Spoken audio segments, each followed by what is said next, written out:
ఇప్పుడు పిల్లలు ఇంటికాడే ఉంటున్నారు కదండి, అందుకని అలసందలు నానబెట్టి ఉడకబెడుతున్నానండి గుగ్గిళ్ళు తయారు చేద్దామని. ఇదిగోండి కొంచెం ఉప్పు వేసాను, 1 గ్లాస్ నీళ్లు పోస్తున్నానండి.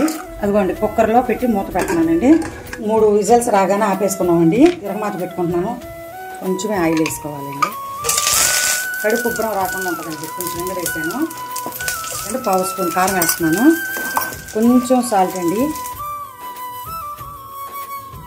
ఉల్లిపాయలు వేసుకున్నామండి, కొంచెం నిమ్మకాయ రసం అండి, 1 చెక్క.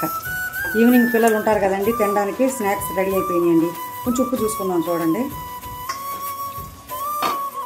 సూపర్గా ఉందండి. గుగ్గిళ్ళు మసాలా రెడీ అయిపోయిందండి. మీరు డైట్ చేసేవాళ్ళు కూడా ఈ విధంగా 3 విజిల్స్ రాగానే చేసుకొని కొంచెం ఉల్లిపాయ నిమ్మకాయ రసం వేసి తాలింపు పెట్టుకొని చేసుకొని తింటే ఈవినింగ్ పూట మీకు చాలా హెల్త్ కూడా మంచిదండి. ప్రోటీన్స్ ఉంటాయి, అన్నీ ఉంటాయి, చాలా మంచిదండి అలసందలు. మీకు నచ్చినట్లయితే లైక్ చేయండి, షేర్ చేయండి, సబ్స్క్రైబర్ చేసి